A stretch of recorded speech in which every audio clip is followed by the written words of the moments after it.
여러분 안녕하십니까? 시사쇼 이것이 정치다의 윤정호입니다.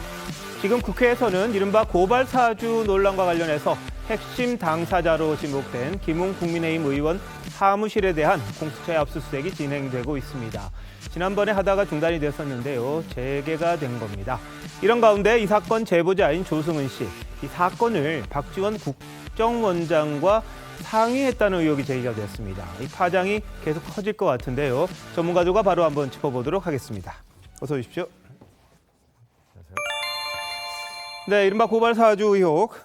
제보자가 조성은 씨라고 지난 주말에 이제 공개가 됐습니다. 본인이 등장을 했는데요. 근데 보도가 나오기 전인 지난달 11일 박지원 국정원장을 만난 걸로 이제 확인이 됐습니다.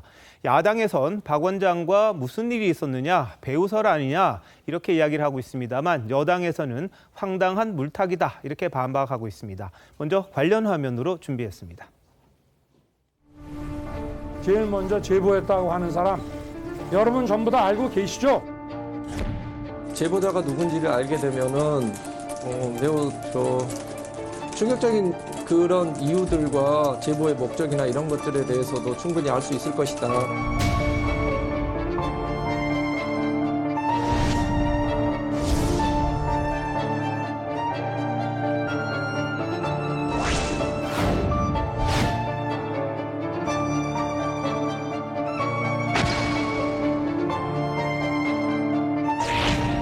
박지원 비대위원장님을 짧은 시간이지만 존경하게 된 것은 정책으로 어떻게든 해결을 하려고 하시고 박지원 국정원장과 조성은 씨는 매우 특수한 관계인 것을 알 수 있습니다. 평소에 아는 사람이라고 하더라도 제가 보기에는 좀 정상적이 아닌 것 같습니다. 8월 11일 그러면은 두 분이 만났을 때, 네. 박지원 원장과 만났을 때 근데 어떻게 하느냐라고 상의로 절대로 일단 제가 대표님한테 시시콜콜 뭐 상의 드릴 일도 없고 그냥 정말 안부 정도만 묻고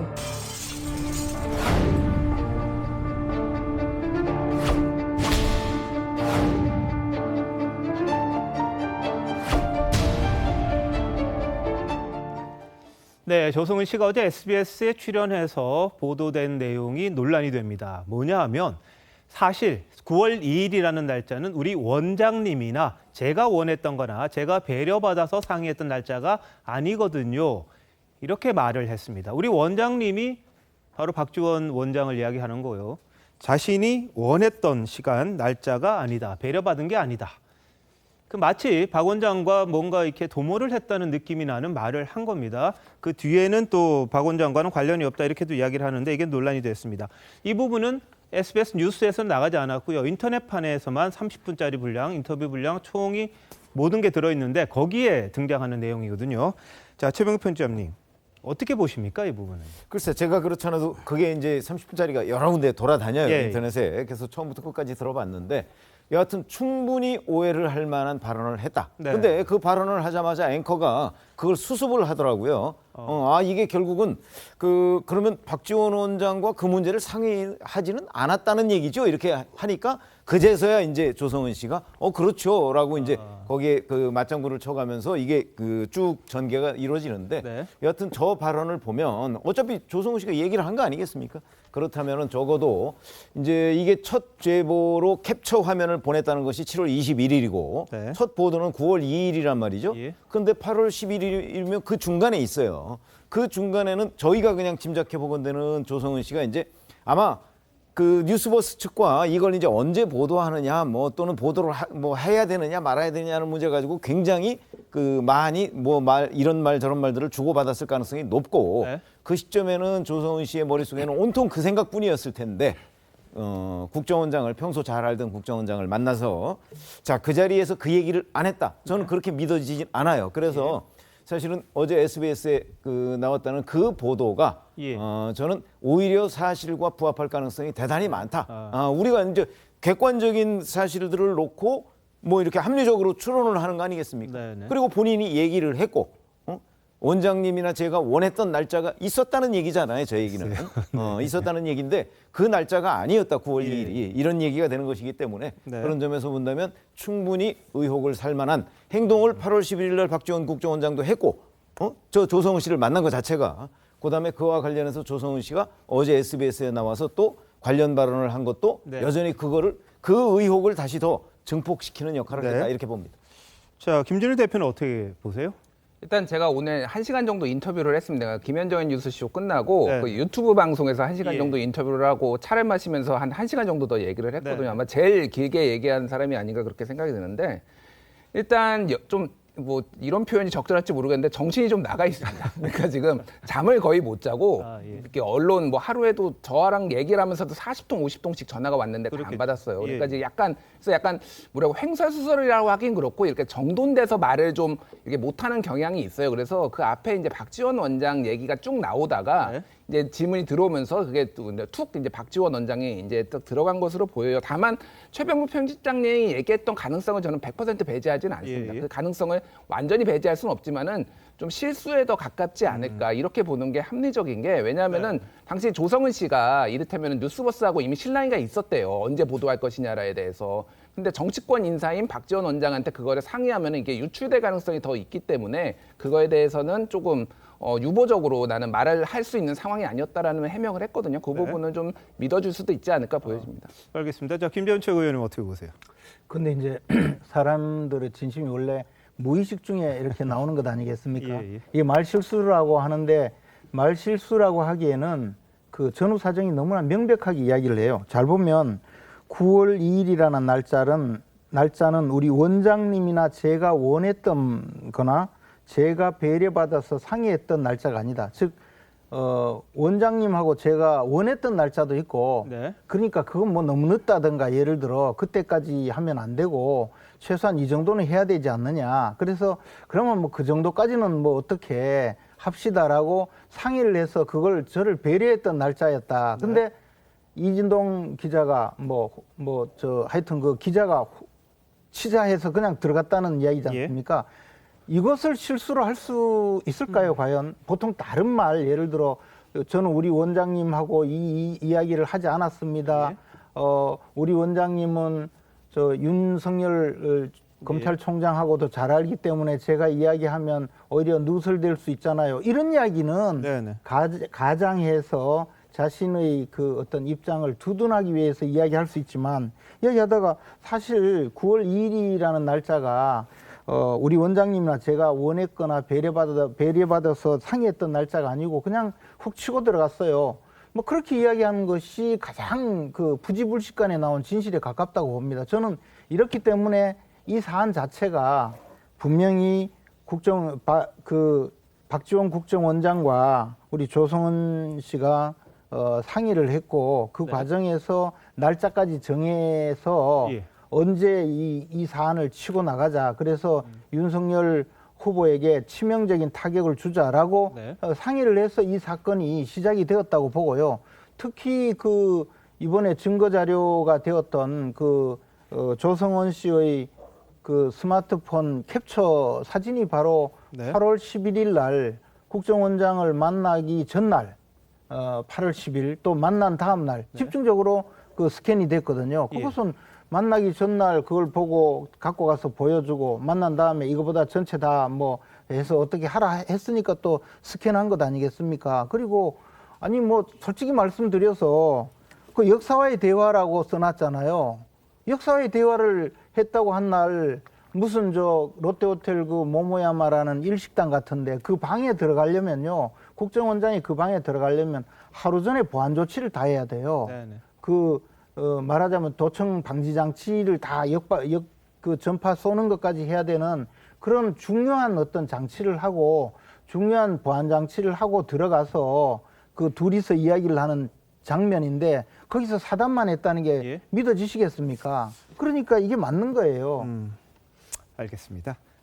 뭐 저는 둘 중에 하나겠죠. 그러니까 인터뷰 중에 말 실수로 나왔거나 예. 아니 얘기를 할 수도 있었겠죠. 또 둘 중에 하나라고 보는 건데 전 둘 중에 하나라고 하더라도 사태의 문제는 변하지 않는다고 보는 거예요.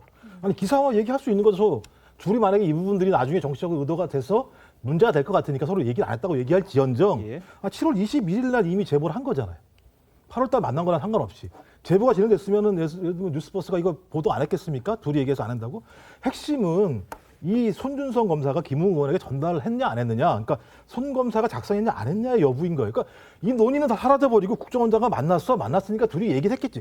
기사와 관련해서 기사와 날짜를 얘기하는 것이 이 사태의 본질을 훼손할 수 있는 내용이 뭐가 있습니까? 저는 지금 핵심은 손 검사가 작성했냐 안 했느냐, 그다음에 김웅 의원이 이걸 전달한 내용이 이 내용이 사실이냐 아니냐, 이 문제가 핵심인 거고, 문제는 이 손준성 검사라는 사람이 어떤 형태로든지 윤석열 당시 검찰총장에게 직보할 수 있는 자리에 있었기 때문에 이 내용을 모르면서 본인이 정치적인 중립성을 훼손하면서까지 이런 고발장을 작성해서 야당 정치인에게 전달할 수 있을 것인가의 문제가 핵심인데, 갑자기 이 국정원장과 조성은 씨가 만나서 기사와 날짜를 얘기하게 되면 이 사건 자체가 그 공작이 되는 것처럼 말씀하시는 건 저는 앞뒤가 완전히 잘못된 거죠.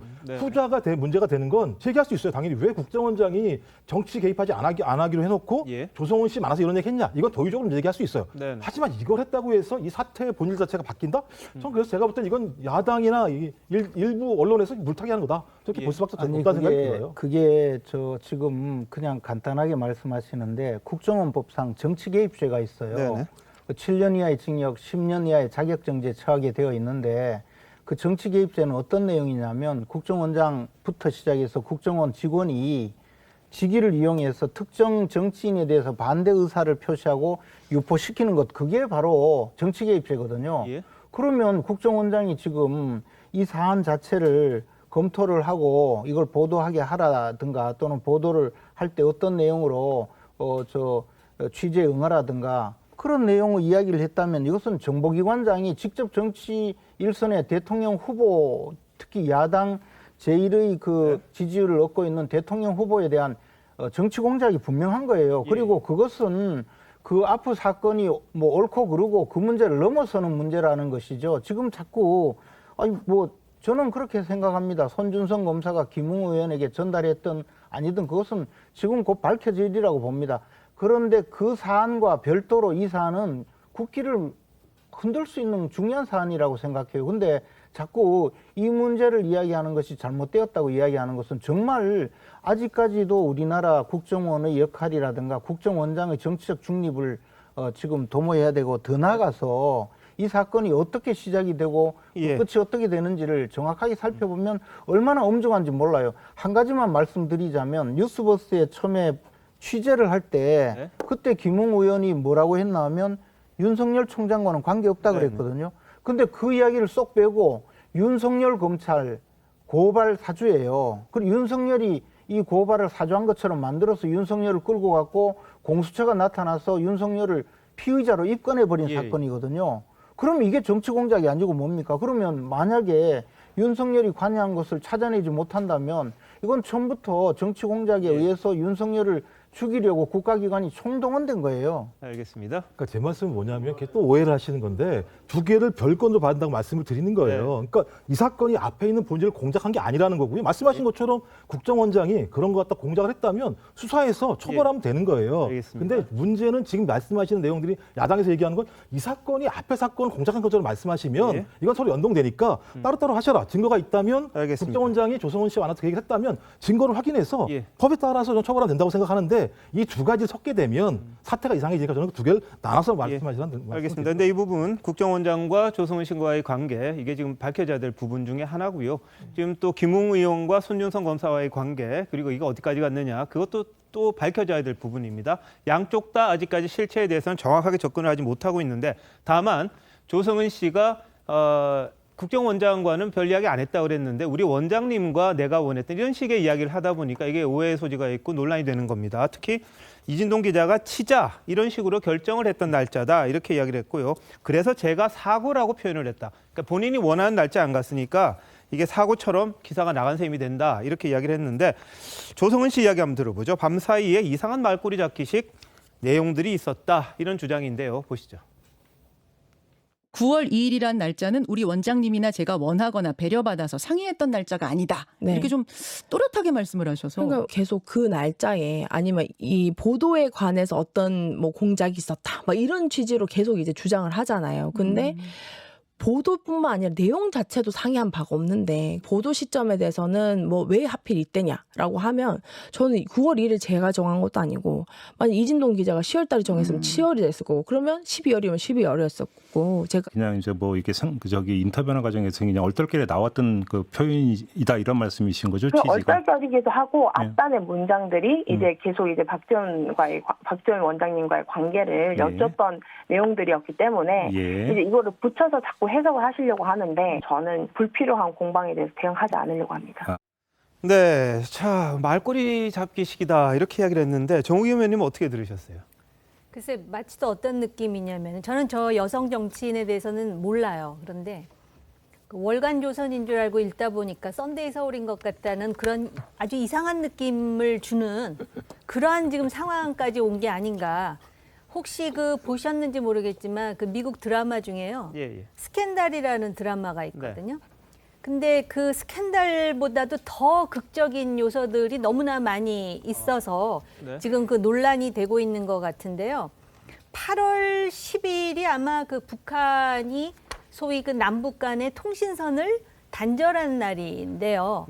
지금 8월 11일 날 그 우리 원장님이라 그러면서 국정원장과 이 여성 정치인이 아까 말씀하신 그 모 호텔 38층에서 역사적인 대화를 나눴다는 거 아닙니까? 그러다 보니까 과연 지금 국정원장이 남북관계에 지금 그런 상황이 벌어졌는데 여성 정치인하고 그리고 그 여성 정치인의 주장에 따르면 사적인 얘기만 했다는 거 아니에요? 그거 자체도 정말 직무유기에 해당하는 일인데 지금 이런 상황이 벌어지니까 굉장히 많은 상상을 하게 되는 거고요. 그다음에 원래 제보자로서 공익 신고자로서 보호받기를 원했던 여성 정치인 아니었습니까? 그러다 보니까 제가 뭐가 또 생각이 나냐면 워터게이트 사건이 생각이 나요. 그 당시에 그 제보자 딥스로우트라고 하는 사람은요.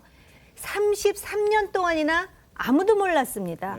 그리고 나중에 본인이 완전히 연로해가지고 치매 상태에 그 사람이 딥스로우트라는 게 알려지면서 오히려 그 상황을 기사화한 워싱턴 포스트의 밥 우드워드가 가족들에게 유감 표명을 할 정도로 그래야 이게 제보자죠. 근데 지금 본인이 나서서 여기저기 방송 나가가지고 다 얘기하면서 마치도 혼이 빠진 것처럼 그러다가 뭐 느닷없이 이런 얘기를 해가지고 어떻게 보면 이거 딱 걸린 것 같은 그런 말을 지금 하고 있지 않습니까? 제가 보니까는 소위 그 유출될 가능성 운운하는데 본인이 이미 유출이 된 거고요.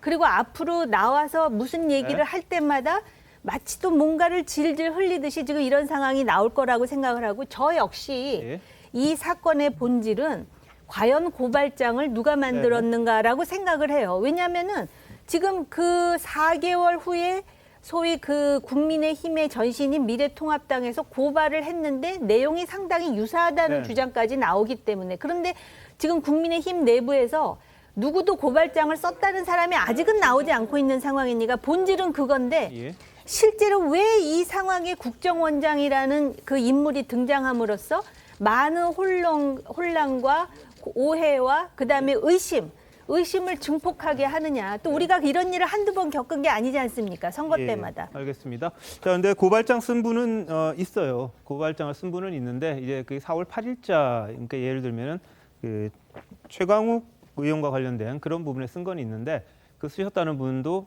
전혀 참고를 안 했다고 합니다만 이 싱크로율 그러니까 이 처음에 제보했다는 보내왔다는 뭐 A가 있으면 또 B가 있고 C가 있는데 이 세 개가 거의 뭐 유사하다 이런 분석은 있더라고요. 그래서 쓴 사람은 있는데 그럼 과연 첫 작성자가 누구냐 이 부분에 대해서는 조금 논란이 계속해서 있습니다.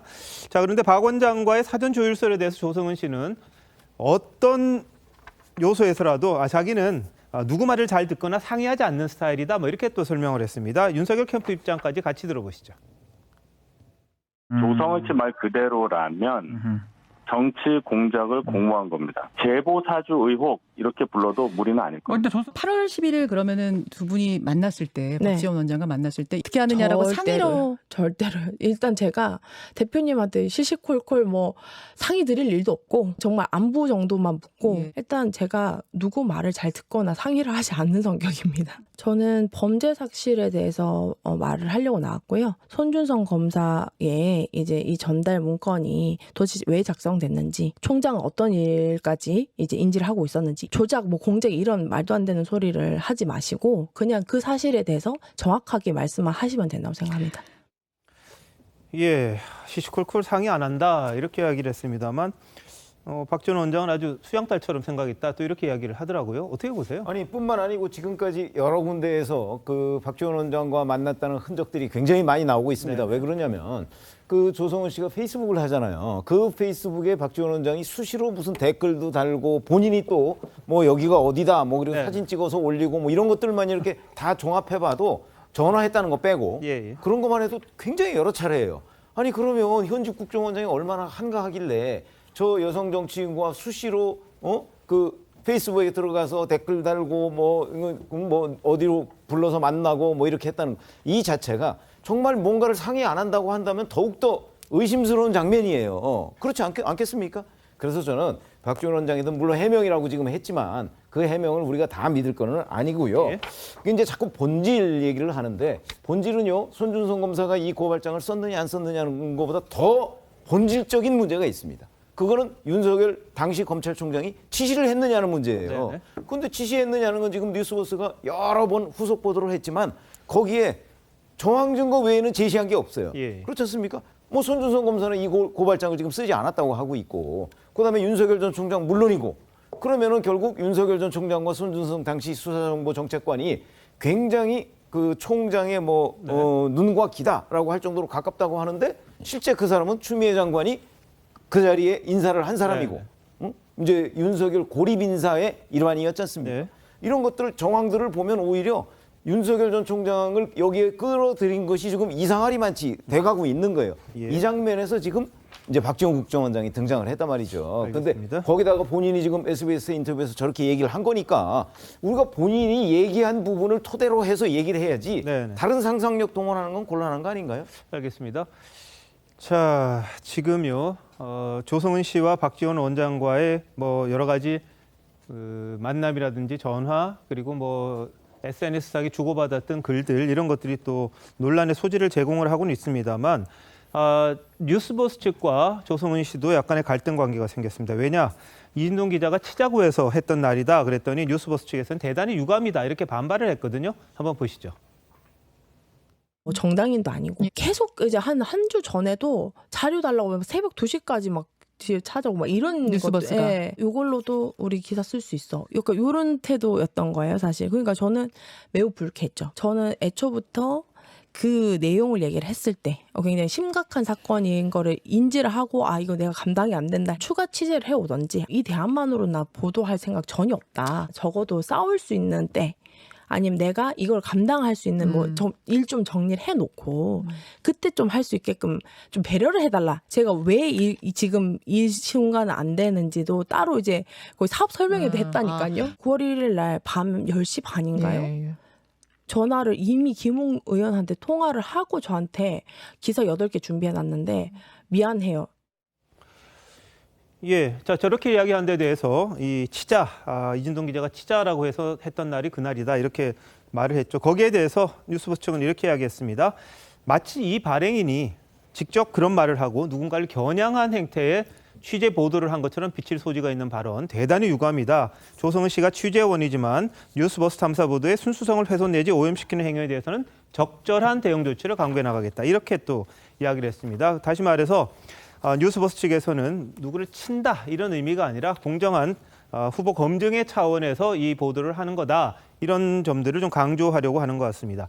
김준일 대표 어떠세요? 이 부분은요? 일단 이게 그러니까 이 논란의 중심이 갑자기 뉴스버스하고 이 조성은 씨하고 또 붙는 것도 이게 한 달이 건너서 2달이 3달이로 좀 어떤 논란의 어떤 핵심의 본질을 벗어나는 일인 것 같아요. 근데 뉴스버스 입장에서는 그러니까 이를테면 어떤 정치적 의도를 가지고 우리가 이렇게 공격을 하는 보도를 한 것처럼 이렇게 비춰지는 것에 대해서 상당히 불쾌할 수도 있겠죠. 근데 뭐 측이 뭐 본질적으로 다른 방향을 가지는 않는 거기 때문에 그러니까 이거를 공익적인 목적으로 한 거기 때문에 좀 화해를 하셨으면 좋겠고요. 계속 말씀하시면 이거의 본질은 어쨌든 그 고발장을 검찰에서 작성을 해서 넘겼느냐 아니냐 그거를 지금 좀 집중을 해야 될 것 같아요. 알겠습니다.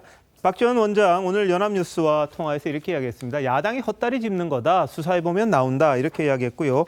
본질은 이게 아니지 않느냐. 여권에서 이야기하는 이야기를 했습니다. 하지만 이 지금도 이야기되는 게 이제 고발 사주 의혹의 주된 증거가 이 지난해 4월 주고받았던 김웅 국민의힘 의원과 주고받았던 SNS 캡처 이미지입니다. 해당 이미지 한 28장 가운데 17장은 조 씨가 의혹을 인터넷 매체에 처음 제보한 날 다운받았다 이런 이야기가 있었고요. 나머지는 아까 말씀이 나왔습니다만 박 원장 만난 전후로 해서 한 11장 정도가 이 다운로드를 됐다 이런 이야기가 있습니다. 다시 말해서 이 박 전 원장이 전혀 관련이 없겠느냐. 그랬을 때 국정원장의 위치가 가볍지 않은데 이렇게 한 개인을 만나서 사적 만남이라고 했던 장소에서 이런 것들을 그럼 조언을 했었다면 이것도 문제 아니야 이런 지적입니다. 야당에서 이제 제기하는 건데 이준석 대표 이야기 한번 들어보시죠. 이 모든 것이 박지원 국정원장 입장에서는 까마귀 날자 배 떨어진 상황일 수도 있습니다. 그런데 이렇게 배가 우수수 떨어지는 상황이라면 진짜 까마귀가 배를 쪼아 떨어뜨린 것이 아닌지 이제 까마귀도 해명을 좀 해야 될 그런 상황입니다. 즉각적으로 이런 의문의 사안들에 대해서 조성은 씨가 아니라 국정원장의 입으로 해명을 진행하십시오. 네. 자, 이 자리에서 무슨 일이 있었는지 그리고 또 일부에서는 한 명이 더 있었다. 그런 보도도 나왔습니다. 그리고 그분이 또 뭐 특정 위치에 있다. 이런 이야기까지 나오고 있습니다만 그 부분까지는 지금 확인이 안 됐고요. 조성은 씨 측에서는 이제 2명밖에 없었다. 박 원장과 본인밖에 없었다. 이런 이야기를 하고 있는 건데 자, 이건 어떻게 보십니까? 일단 먼저 그 뉴스버스 측하고 조성은 씨 사이에 이제 이야기가 전개되는 것이 좀 묘한데요. 조성은 씨는 결국 이게 이진동 발행인이 치자고 해서 그 자기가 배려받았던 날짜 또는 우리 원장님과 자신이 원했던 날짜가 아니고 갑자기 그 이진동 발행인이 치자고 해서 들어갔다. 그렇게 이야기하면서 또 이 뉴스버스 측은 특정 후보를 지금 공격하기 위한 기사가 아니었다 이렇게 주장하면서 공정한 공정성을 상당히 강조하는데요. 근데 이 뉴스버스 측 첫날의 보도에 자기들이 취재를 했을 때 그 내용에 보면 나중에 그 보도한 내용에 보면 그때 첫날은 분명히 김웅 의원에게 물어보니까 이게 윤석열과는 관계없다라고 이야기했다는 것이거든요. 다만 손준성으로부터 받았는지에 대해서는 기억나지 않는다 또는 뭐 잘 모르겠다 그럴 수도 있겠다 이런 이야기였다는 것이거든요. 만약에 저분들이 정말 공정하게 보도를 하려고 했으면 이 사건 윤석열하고는 관계없다고 이야기했다고 해야 돼요. 근데 그 부분만 뺐거든요. 그리고는 윤석열 검찰 고발 사주 의혹이에요. 그러면 이것은 명백히 윤석열을 공격하기 위해서 아예 제목부터 그렇게 단 것이거든요. 이런 것이 어떻게 윤석열 후보를 공격할 의사가 없었다고 볼 수가 있겠느냐. 그러니까 바로 제보자인 조성은 씨도 뉴스버스 발행인이 이걸 치자고 해서 윤석열을 치러 들어갔다는 그런 의미로 이야기한 것이고 지금 조성은 씨는 보면 상당히 구체적으로 틈틈이 진실을 이야기하고 있거든요. 그리고 두 번째는 지금 말씀하신 박지원 원장이 아무 이야기를 하지 않았다, 사적인 대화를 했다고 주장하지만 말씀하신 대로 조성은 씨가 박지원 원장을 만나기 전날 스캔을 해가고 또 만난 다음날 스캔을 해서 나중에 뉴스버스 측에 마지막으로 전달을 하는 그런 과정으로 나오는데 조성은 씨 스스로도 초기부터 이건 심각한 사건이라고 알았다는 것 아닙니까? 처음에는 손준성이가 누군지도 몰랐다고 이야기하지만 사실은 처음부터 심각한 사건이라고 알았기 때문에 검찰에서 고발장을 줬기 때문에 이 심각한 사건이다. 그리고 이것을 공격으로 윤석열을 공격하기 위해서 제출할 그런 기사이기 때문에 이것을 하면 자기는 엄청 공격받을 것 같기 때문에 이것을 준비할 시간을 달라 계속 이랬다는 것이거든요. 그러면 이 사람들은 둘 다가 윤석열을 공격하기 위해서 준비했던 기사예요. 그것이 명백한데 지금 아니라고 이야기하는 발행인이나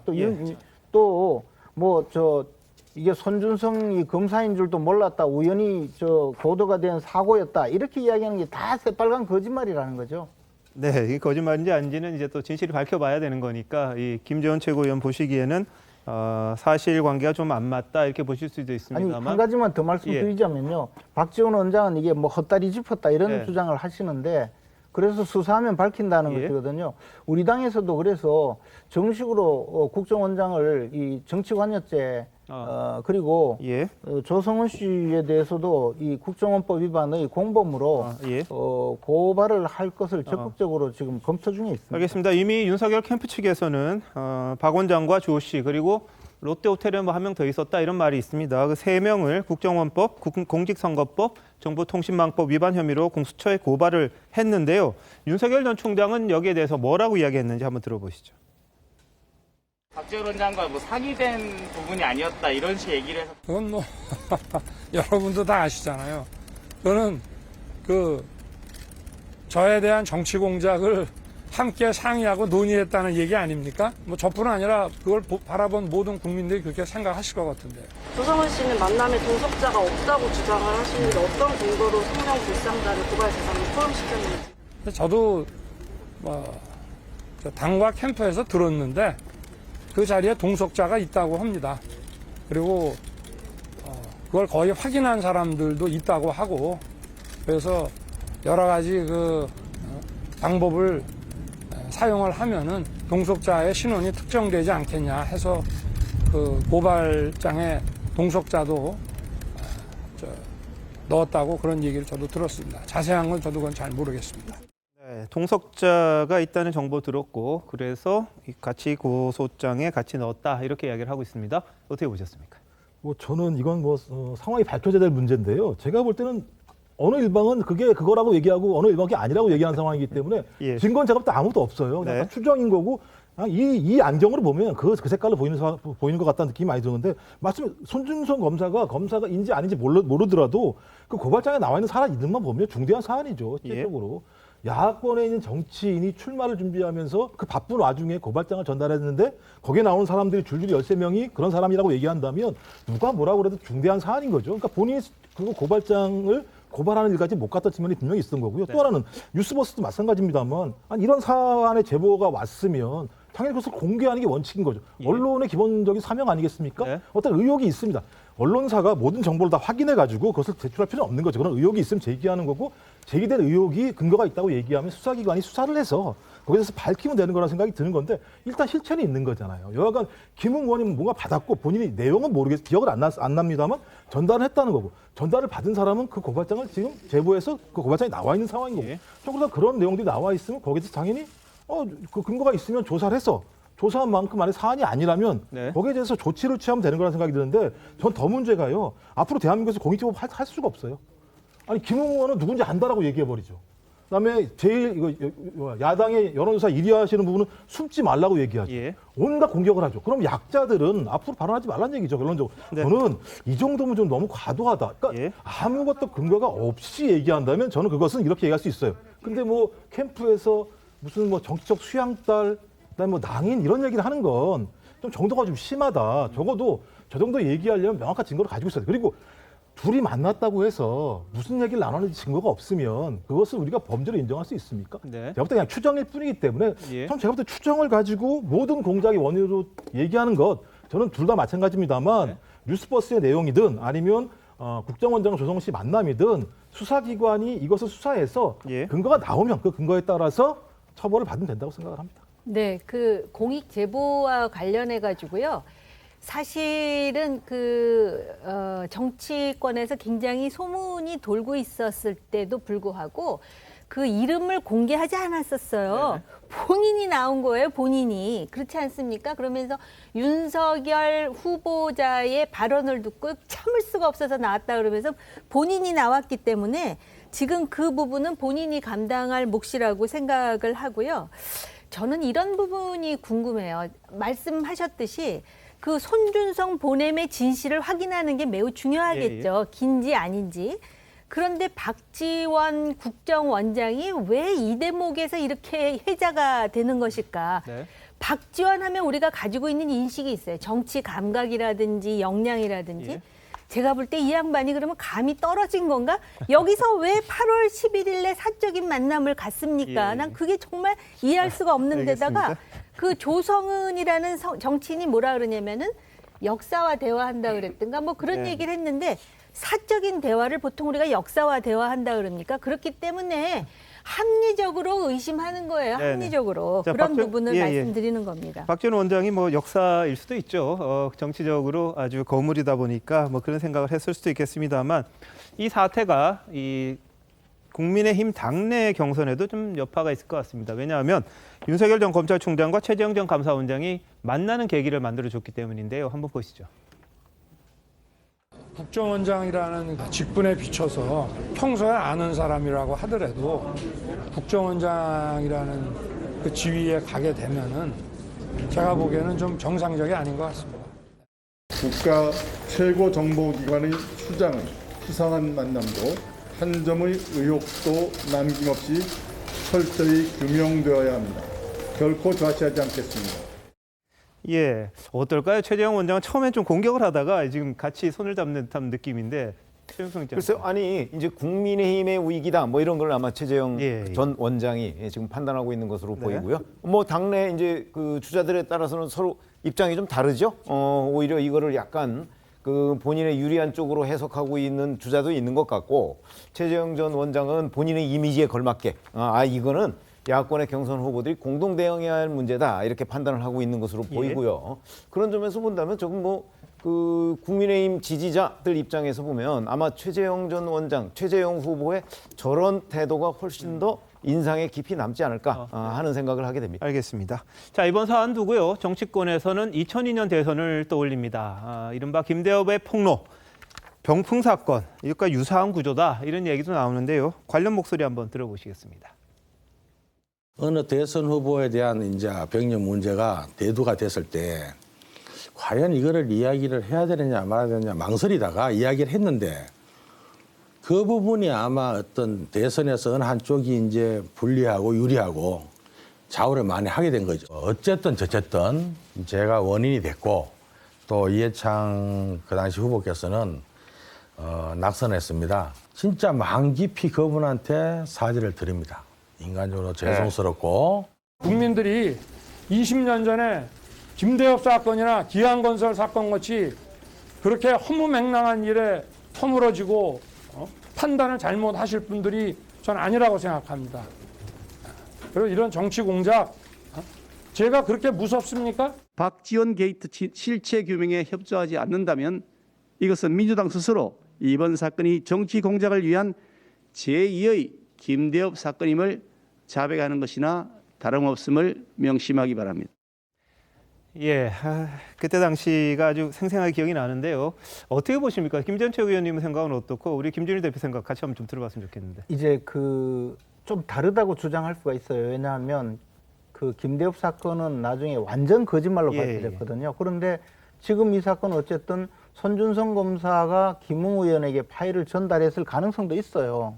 그리고 그 김웅 의원이 지금 그 조성은 씨에게 파일을 전달했다는 것은 어느 정도 사실이지 않습니까? 네네. 그러니까 전혀 근거 없는 이야기를 한 건 아니다 이렇게 주장할 수 있는데 그런데 거의 비슷한 거는 뭐냐 하면 그 사건으로 처음부터 끝까지 갔다면요. 그리고 검찰이 이상한 짓을 했다 해서 이 사건을 했다면 아무 문제가 되지 않는 거예요. 근데 여기 그 윤석열 후보를 끌고 들어가서 윤석열이 이 고발을 사주했을 것이다라고 처음부터 기사화하고 그것을 또 우리가 그토록 그 대선에 개입할 것이다, 정치 개입할 것이다, 또는 뭐 집권자들의 호위무사가 될 것이라고 주장했던 공수처가 나와서 불과 며칠 만에 제대로 증거 확보 절차도 없이 윤석열 후보자를 피의자로 입건을 했거든요. 그리고 그 검사는 바로 지금 그 여당 의원으로 있던 모 의원의 보좌관 출신이 검사를 하고 있어요.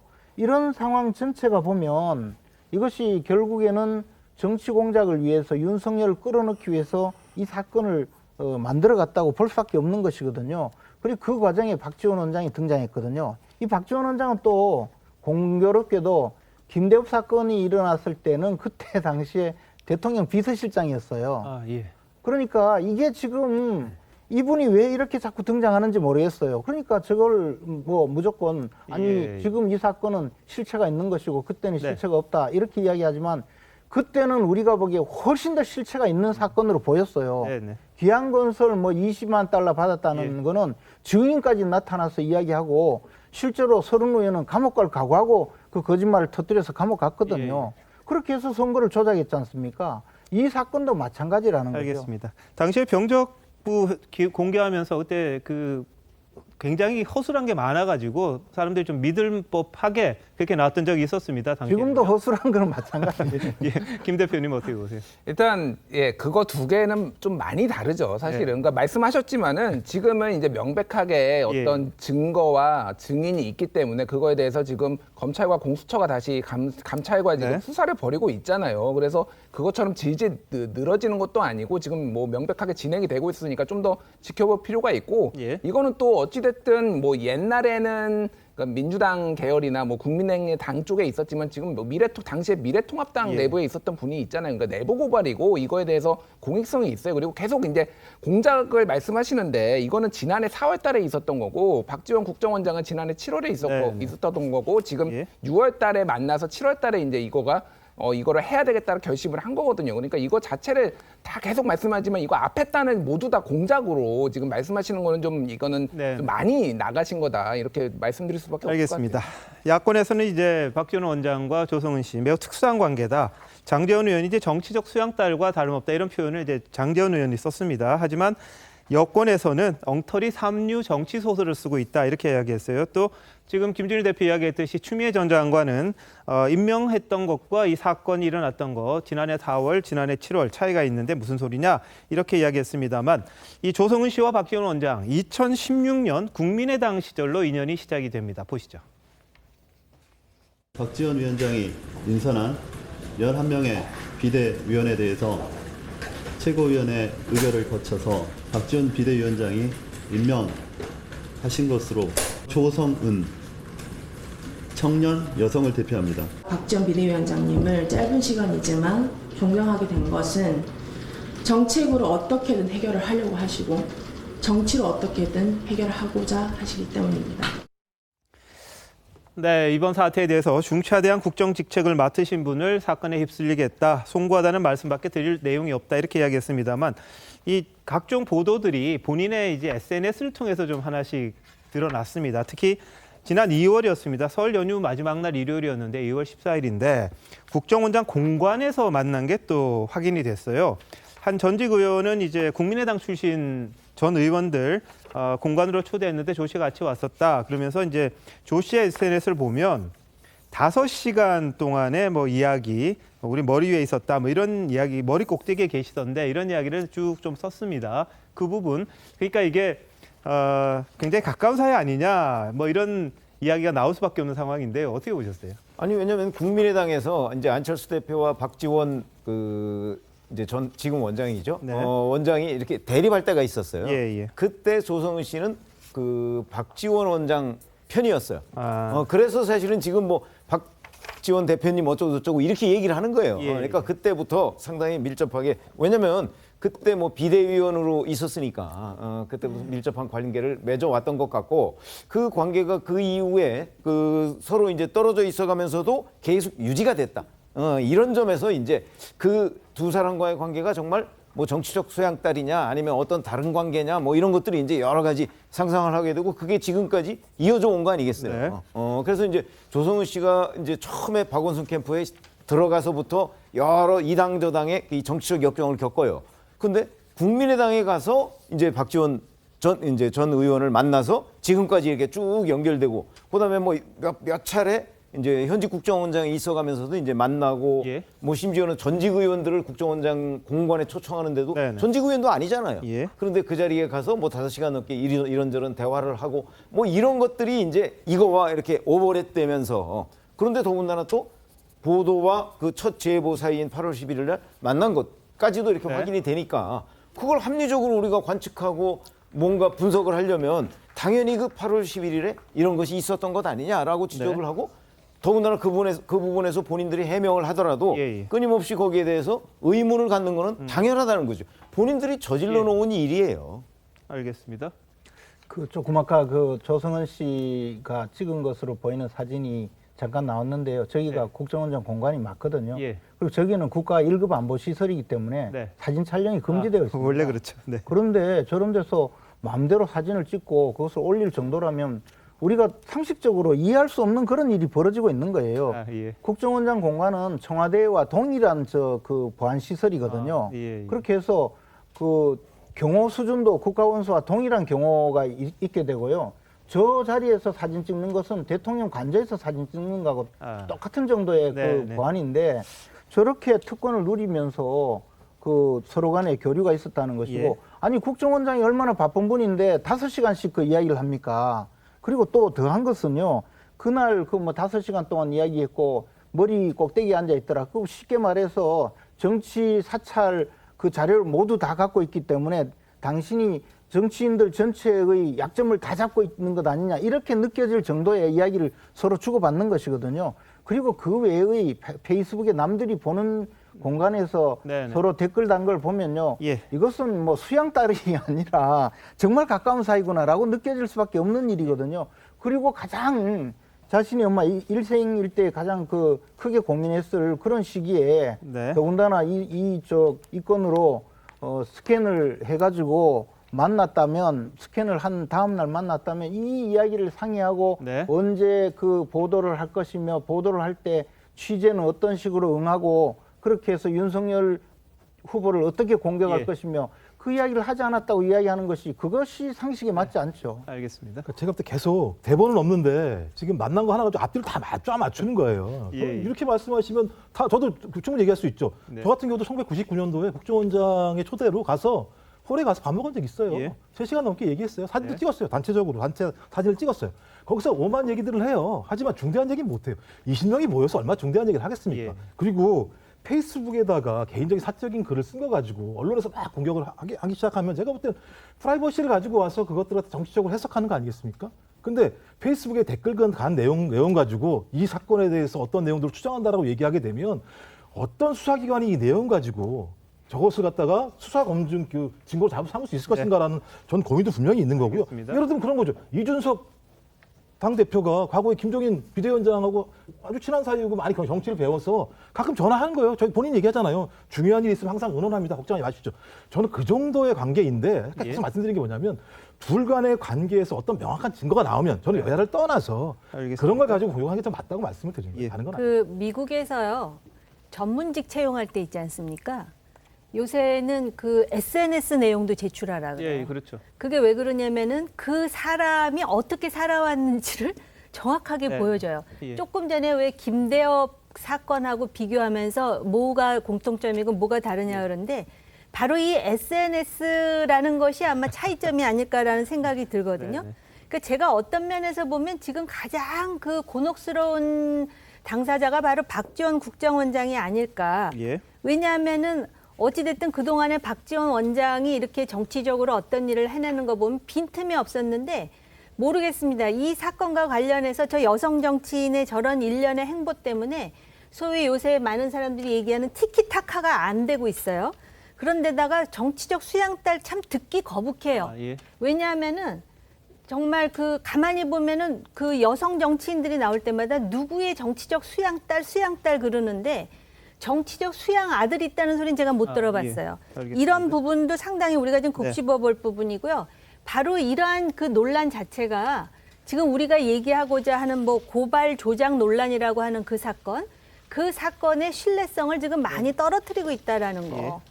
그 부분을 말씀드리고 싶었습니다. 자, 이제 조성은 씨가 이 화제의 중심에 되다 보니까 본인이 과거에 했던 것들이 또 하나하나씩 드러나고 있습니다. 일부에서는 이 회사가 뭐 상황이 별로 안 좋다 이런 보도도 나온 게 있는데 그것과는 또 별개로 본인이 최근에 이 아주 상당히 고가의 수입차를 SNS에 올리는 것이 또 눈길을 끄는 그런 상황이 됐습니다. 이런 가운데 국회에서는요. 여야 정치권이 이 윤석열 전 총장을 둘러싸고 이 난타전을 벌였습니다. 보시죠. 이른바 윤석열 검찰 고발 사주 의혹 사건의 실체가 밝혀졌습니다. 이 사건의 실체가 뭐라고 생각합니까? 글쎄 저도 뭐 보도된 내용 이상은 알지 못합니다. 박지원 국정원장이 주도한 대선 개입, 불법 정치 공작 사건입니다. 제가 알기로는 뭐 국정원장께서 뭐 그런 일에 관여할 그런 상황은 아니라고 생각합니다만. 이 조성은 씨 발언을 보면 이 사건은 명백한 국정원의 정치 개입이자 국정원이 공작 게이트라고 아니할 수가 없습니다. 윤석열에 의한 고발 사주가 아니라 박지원에 의한 정치 공작 사주다. 이렇게 규정 지어도 무리가 없겠죠. 제가 그렇게 말씀하시면 제가 뭐라고 답변을 하겠습니까? 그런데 이 제보자 조성은 씨 실체에 대해서 좀 얘기를 해볼게요. 회사 운영하면서 중소기업 지능공단에서 1,000만 원 대출 받아가지고 이게 다 연체하고 있습니다. 이나템 국세가 500만 원 있고요. 또 금전에 외제 고급차를 구입했고 용산에 위치한 고급 아파트 겸 오피스텔로 이사한 것으로 알려져 있어요. 그 박지원 원장과 조성은 씨가 정치적 수양딸이라는 보도가 나오고 있고 또 그 이상의 관계라는 얘기도 있는데 들어봤습니까? 뭐 저도 그냥 언론 보도를 봤을 뿐입니다. 조성은 씨가 국정원장 공간에도 드나들었다는 얘기가 있어요. 국정원장이 작년 총선에서 야당인 국민의힘 선대위 부위원장을 만났던 조성은 씨와 이런 잦은 만남을 했다는 자체가 과연 적절한 처신이라고 생각하십니까? 제가 뭐라고 그런 사적인 만남에까지 뭐라고 말씀드리시는 건 국정원장이 이 문제에 대해서 해명을 해야 됩니다. 이 부분에 대해서 총리로서 대통령께 건의해서 박지원 원장에 대해서 본격적인 수사를 해야 된다고 생각하는데 어떻게 생각하십니까? 박 원장께서는 스스로 뭐 그런 문제에 대한 자기 입장을 밝히지 않겠나 싶습니다. 무슨 의원님께서 말씀하시는 그런 다른 어떤 정치적인 이유로 만난 건 아니다. 그렇게 지금까지 나오고. 조성은 씨가 자백을 하지 않았습니까? 뉴스 인터뷰에서 자백을 했고 실토를 했지 않습니까? 박지원 원장이 원래 좀 음습하고 음흉한 그런 이미지가 있지만은 이런 식의 노골적인 정치 개입을 하고 정치 공작을 해서 되겠습니까? 자, 여야가 이 공격의 포인트가 좀 다릅니다. 박지원을 대상으로 야권에서는 공격을 하고 윤석열을 대상으로 또 여권에서는 공세를 취하고 있습니다. 자, 어떻게 보십니까? 오늘 국회 상황. 근데 이제 제가 이렇게 보면서 그 박지원 국정원장과 조성은 씨 관계하고 그 윤석열 총장과 손준성 검사 사이 관계를 동일하게 놓고 볼 수는 없어요. 왜냐하면 한 분 그 윤석열과 손준성 검사 사이는 사실 직장 상하 관계잖아요. 그렇기 때문에 명령과 지시를 받는 그런 관계라는 이유로 이런 불법 행위에 연루된 손준성 검사가 그 총장에게 보고하고 지시를 받지 않았겠느냐는 단순한 추정으로 지금 이 사건을 접근을 해서 윤석열이 주범이다, 몸통이다, 뭐 이러면서 심지어 그 공수처에서는 윤석열 총장을 입건해 버렸거든요. 그런데 앞에서 보시다시피 박지원 국정원장과 조성은 씨와의 관계는 정말 많이 가까워요. 이야기도 많이 하고요. 그런데 이런 근거도 없이 손준성과 윤석열은 뭐 아끼는 사이다, 뭐 또 지시를 하고 보고를 받는 사이인데 이것을 몰랐을 리 없다 하면서 형사 책임을 묻고자 하는데 박지원과 조성은 무슨 증거가 있느냐 그런 식으로 이야기하면 이거는 현실적으로 맞지 않는 이야기를 서로 하는 것이거든요. 저는 이것이 앞으로 수사를 해서 손준성 검사와 김웅 의원 사이 관계에 파일이 주고받았다는 것은 뭐 충분히 드러날 거라고 봐요. 이것이 뭐 사실이든 아니든. 그러나 그것과 별개로 이 사건에 윤석열 후보를 끌어넣고 윤석열 후보가 이 사건에 연루가 되었다고 하면서 피의자로까지 입건을 하고 수사의 대상으로 삼고 그것을 공격하는 것이 명백한 정치 공작이라고 보는 것이죠. 저는 두 관계가 얼마나 더 가까운지 잘 모르겠어요. 뭐 이분도 검사 생활 20년 이상 하신 분 아니겠어요? 같은 검사하시잖아요. 그러면 둘이 얼마나 가까운지 안 가까운지는 조사해보면 아는 거고 여기도 마찬가지 2016년에 처음 만난 거 아니겠습니까? 비대위원장과 비대위원을 만난 상황이기 때문에 제가 볼 때는 5년 정도 만난 거죠. 얼마나 만났겠어요? 조사해보면 되는 거라 생각이 드는 건데 예를 들면 그 관계에 대해서 예를 들면 어느 건 되게 친밀한 관계로 어느 건 되게 친밀하지 않은 관계로 말씀하시는 것 전 근거가 뭔지 모르겠다는 거고 저희가 좀 계속 제기하는 게 뭐냐면 이분이 대검 수사정보정책관으로 있는데 현직 검사가 만약에 그 뉴스버스 내용이 사실이라면 고발장을 만들어서 야권 정치 국회의원으로 출마하는 사람한테 그걸 전달을 했다라고 하는 내용 자체가 중대한 문제라는 거죠. 그렇죠. 본인이 그걸 왜 했지? 추정을 해보는 거예요. 언론사도 마찬가지. 추정을 해보니까 아니 대검 수사정보정책관이면 당연히 직보하는 라인이니까 아무리 검찰총장도 모르게 이 일을 본인이 하겠어? 뭐 윤희석 대변인 얘기처럼 정치적 공명심 또는 개인적 영달 때문에 했겠어? 예. 추정이 잘 안 되는 거예요. 그러니 네네. 근데 의심을 제기한 건데 그러니까 이 두 개는 다른 거죠. 하나는 사적으로 공적으로 만났지만 사적으로 정치적인 어떤 은사 같은 개념으로 예. 서로 그 얘기한 거고 또 여기는 공적 라인으로 만난 관계인데 왜 현직 검사가 이런 일을 했을 거라는 의심이 있는 거고 네. 그러니까 생각 없이 검사가 하필이면 승승장구하는 검사가 이런 것들을 만들어서 고발장을 전달할 이유가 있을 것인가라고 하는 그럼 거기 이유가 있을 거 아니겠습니까? 그 이유에 대한 문제이기 때문에 이 두 개 좀 다르게 좀 봐야 된다 저는 생각합니다. 알겠습니다. 자, 그런데 공수처에서 지금 압수수색 영장을 발부하면서 이게 받아오면서 윤석열 총장 부분은 빼고요. 이 김웅과 손중성이 공모해서 다른 검사에 시켜서 이거를 작성하게 했다. 이런 내용이 들어있다는 보도가 있었습니다. 그렇다면 윤 전 총장은 빠져있는 셈이 되는 거고요. 또 공수처가 브리핑을 할 때 이런 이야기를 했습니다. 범죄가 성립되느냐 여부는 떠나서 이게 지금 굉장히 중요한 거니까 진실을 밝혀야 된다. 이런 이야기를 하는데 김준일 대표 이건 어떻게 보세요? 사실 저는 개인적으로 이번 공수처가 윤석열 전 총장을 입건한 것은 네. 조금 무리수였다고 봅니다. 왜냐하면 증거가 지금 없는 상황이에요. 예. 그러니까 똑같은 이 조건이 적용이 된다라면은 이거는 입건을 하면 안 되는 거고 사실은 예. 이제 정치적 판단이었다라고 볼 여지를 많이 남겼어요. 많이 남겼고 지금 말씀하셨다시피 지금 조사나 압수수색 자체가 예. 김웅 의원이나 뭐 다른 쪽으로 이루어지고 있다라면은 윤석열 총장 입건은 뒤로 미루고 좀 더 거기에서 어떤 증언이나 증거가 나왔을 때 순서대로 해야 되는데 지금 예. 공수처가 지금 도대체 출범한 다음에 뭘 하고 있느냐 이런 뭐 진보 쪽으로부터 공격도 받고 보수 쪽으로 공격받으면서 조금 위기에 몰려 있다라는 보니까 좀 쇼잉을 해서 우리가 이런 걸 하고 있다라고 보여주기 위해서 했다라고 보는 게 맞을 것 같아요. 네. 자, 제보자 조성은 씨, 이 고발장을 김 의원에게 보낸 발신인이 손준성 검사다 이런 정황 증거들 아주 많이 제시를 했습니다만 이 손준성이 검사인지 아닌지를 놓고는 말들이 많습니다. 뉴스버스 측에서는요, 제보자 조성은이 처음에 손준성이 누군지도 몰랐다 이런 이야기를 했다고 합니다. 하지만 또 지금 이야기하는 것 좀 내용이 다르다 이런 주장도 있거든요. 한번 들어보시죠. 동명이인이 있을 수도 있고 그렇죠. 했기 때문에 일단은 먼저 법조인 대관부터 살펴봤습니다. 손준성이라는 이름을 가진 법조인은 검사 한 명밖에 없었습니다. 그럼 네. 제보자는 손준성이라는 사람이 누군지 혹시 알고 있었어요? 제보자도 몰랐어요. 이런 둘 다 사람이 몰랐습니다. 혹시나 해서 이제 그쪽에서 다시 한번 얘기를 하길래 네. 그러면 한번 같이 한번 본 거죠. 네, 봤더니 이제 그 손준성이라는 이름이 나왔고 네. 손준성이라는 이름을 찾아보니까 그랬던 거고 그냥 그게 전부입니다. 그러면 손준성 보냄이라고 찍혀 있긴 했지만 네. 그것도 그냥 캠프 사람이라고 처음에 당연하죠. 생각하셨다고요. 네, 당연하죠. 그 시기에 뭐 캠프 사람이 아닌 자료를 굳이 후보가 전달을 할 이유도 없고. 네, 그런데 조성은 씨가 어제 SBS 인터뷰에서는 고발장을 열어보고 이 손준성 보냄의 손준성이 검사일 수밖에 없겠구나 이런 생각을 했다는 겁니다. 그래서 자신의 이 범인은 벗어나서 더 이제 좀 파헤치려면은 다른 쪽에 이 도움을 요청해야 되겠구나 이런 생각을 했다는 뉘앙스로 이야기를 했습니다. 그렇다면 손준성이 검사라는 걸 뉴스버스 측에서 원래 몰랐는데 나중에 알게 된 건지 아니면 알았는데 모른다고 한 건지 그게 좀 헷갈리거든요. 어떻게 보십니까? 저것도 마찬가지로 이제 부지불식간에 자꾸 이제 진실을 이야기하고 있는 거예요. 왜냐하면 처음에는 손준성이 검사인지도 몰랐다. 그래서 이것이 취재와 또 제보가 순수하다 이렇게 이야기하기 위해서 계속 주장을 하고 있는데요. 사실은 이게 고발장을 받아서 열어보고 이것은 손준성이 검사일 수밖에 없겠구나라고 생각했다는 것 아닙니까?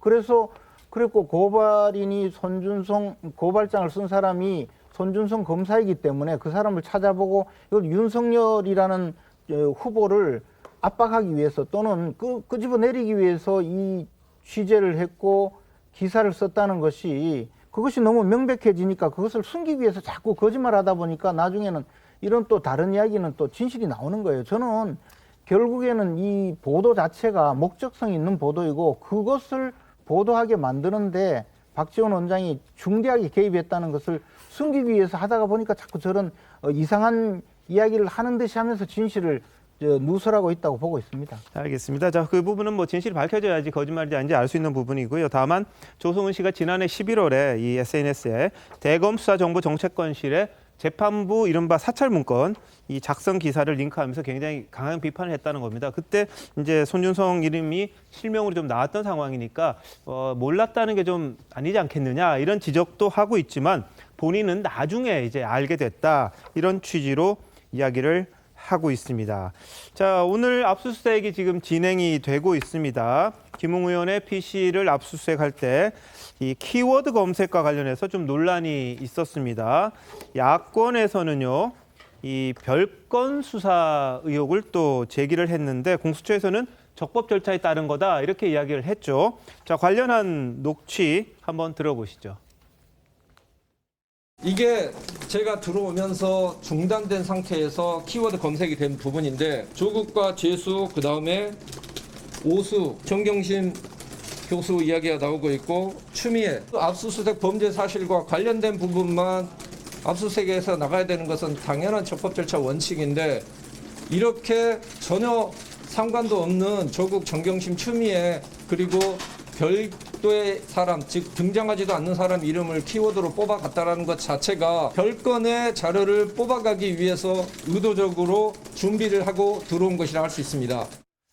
자, 저 주장 어떻습니까? 공수처에서는 오수가 김오수 검찰총장이 아니라 도이치모터스 회장의 이름이 권오수인데 그걸 한 거다 이렇게 또 이야기를 하더라고요. 근데 저는 공수처의 해명은 이해할 수 없는 부분이에요. 네. 우리가 검색어를 넣을 때, 자, 오수라고 넣으면요. 네네. 김오수도 나오고 권오수도 나옵니다. 오수자가 붙은 건 다 검색이 되게 돼 있거든요.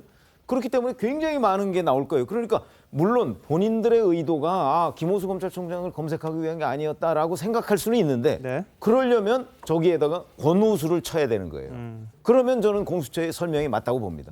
그런데 오수만 쳤잖아요. 그러면은 그 두 사람 이름 또는 다른 무슨 오수라는 것들이 쫙 검색이 돼요. 그런 점에서 본다면 저거는 이제 공수처가 좀 섣부르게 저기 가서 그 키워드 작업을 했거나 아니면 해명이 좀 이해가 안 된다. 그렇게 제가 말씀드리겠습니다. 근데 저는 기본적으로 저 김웅 의원에 대한 압수수색 전체가 별건 수사라고 볼 수밖에 없다고 봅니다. 왜냐하면 김웅 의원이 이 사건의 문제가 되는 것이 작년 4월 3일과 8일이잖아요. 그때 스마트폰 그 텔레그램 애플리케이션을 통해서 사진 파일을 받았다는 것이 이 범죄 사실의 내용이거든요. 그런데 김웅 의원은 그때 국회의원이 아니었고 국회의원은 6월 1일부터 국회의원이었거든요. 그리고 그때 이후에 이제 6월 1일 이후에 의원회관에 들어갔어요. 당연히 컴퓨터도 작년 6월 1일 이후에 사용되었단 말입니다. 그러면 그 컴퓨터에 김오수를 쳤든 권오수를 쳤든 무슨 추미애를 쳤든 아무 의미가 없는 거예요. 그런데 공수처에서 압수수색 영장을 받아가지고 저걸 압수수색한다는 자체가 저는 이해할 수 없는 행동이죠. 그런데 뭐 이 압수수색 영장이라는 게 법원에서 발부한 거니까. 아니 법원에서 발부하더라도 검찰에서야 뭐 그게 할 수 있는 게 아니잖아요. 아니 그러니까 그런데 법원에서 발부하도록 만드는 과정에서 저는 정상적인 과정이 아니라고 보죠. 그러니까 이게 왜 그러냐면은 실제 이제 최강욱 의원에 대한 고발장이 이뤄진 거는 8월 달이에요. 그러니까 4월 달에 고발장 초안이 왔고 그게 8월에 있었으면 그때는 의원이잖아요. 그러면 그 과정에서 4월 이후에 무슨 일들이 있었느냐를 전체적으로 보기 위해서 저 검색어가 들어간 거고 뭐 오수 뭐 두자로 들어간 것에 대해서는 사실 해석의 여지가 너무 많기 때문에 그거는 뭐 따로 논평할 필요는 없을 것 같습니다. 또 하나 이제 예를 들면 그런 거죠. 그러니까 저 사무실만 있는 게 아니라 집 자동차 사무실 이렇게 있는 거 아니겠어요? 그다음에 자기가 내용이 있으면 외장으로 다 옮길 수 있는 거예요. 그러니까 전체적인 상황을 봐야 되는 거죠. 본인이 국회의원이 아닐 때 같은 경우는 다른 데 있었겠죠, 그것이. 하지만 본인이 사무를 보다 보면 갖고 올 수도 있는 거죠. 다양한 조건 때문에 이렇게 하는 거기 때문에 저는 이건 문제가 아니다 생각. 말씀하신 것처럼 압수수색 영장에는 대상이 있으면 문제가 없는 거라는 생각이 드는 거고 또 고발장이라고 하는 부분에 내용이 나와 있는 내용이 있으면 저는 검색할 수 있다는 생각이 드는 건데 저는 김웅 의원이 더 중요한 문제들을 왜 설명 안 하는지 모르겠어요. 그러니까 계속 지금 조성은 씨가 얘기하는 게 그런 거 아니겠어요? 통화하면서 얘기했던 게 중앙지검 말고 대검 민원실에 접수해라 이런 얘기 했다는 거 아니겠어요? 조성은 씨 얘기에 의하면 본인이 기억 안 난다고 얘기합니다만 증거는 뭐가 좋습니까? 그랬더니 페이스북으로 하세요 이렇게 얘기했다는 거 아니겠어요? 저는 이 정도라면 본인이 내용 다 알 거 아니에요. 근데 이렇게 보고도 기억이 안 난다고 말씀하시는 건 제가 볼 때 기억이 안 나는 게 아니라 기억이 난다고 얘기하면 문제가 되는 상황이 되는 게 아닌가 생각이 들기 때문에 저는 좀 이렇게 압수영장과 관련해서 문제가 있다면 제기하는 거 좋습니다만 기억 안 한다고 말씀하실 게 아니고요. 본인 스스로가 이게 무엇인지 정확히 설명할 필요가 있어요. 안 그렇게 되면 제가 볼 때는 더 일파만파 될 수 있기 때문에 좀 그 부분에 대해서 설명을 좀 정확히 하시는 게 정치인의 도리라는 생각이 듭니다. 알겠습니다. 야권에서도 지금 김웅 의원을 향해서 있는 그대로 좀 기억나는 대로 최대한 좀 이야기를 해서 이 문제에 대한 답을 좀 냈으면 한다 이런 요구도 있죠. 자, 이런 가운데 이 조성은 씨가 이 검찰에 공익신고를 하면서 한동수 대검 감찰부장을 뭐 쳐들어가다시피 해서 갔다 뭐 이런 이야기를 했습니다. 그래서 이 국민의힘 이준석 대표는 공익신고자가 대검 감찰부장에게 직접 딜을 했다는 건 이례적이다 이런 비판을 했는데 한번 보시죠. 제가 정말로 어떤 사건이 있다면 신뢰할 수 있는 어떤 분이 적절할까? 그러니까 수사기관이 뭐 법조 기자님들이나 이런 분들한테 여쭙기 때문에 뭐 사건을 또 그분들하고 미리 상의하지도 않았고요. 일단은 뭐 믿을 만한 사람이다. 뭐 자료 가지고 어떤 뭐 다른 이제 의도를 가지지 않은 분이다라는 것들을 꽤 많은 분들이 이제 말씀을 주셔서 제가 직접 그 연락처를 수소문해서 이제 직접 가지고 갔고. 예, 뭐 공익신고 좀 하라 그랬더니, 그러니까 권익위에다 하는 게 어떻겠냐 이렇게 주저를 했다는 거죠. 그랬더니 쳐들어가다시피 했다 이렇게까지 이야기를 했습니다. 그리고 왜 그러면 한동수장을 찾아갔느냐?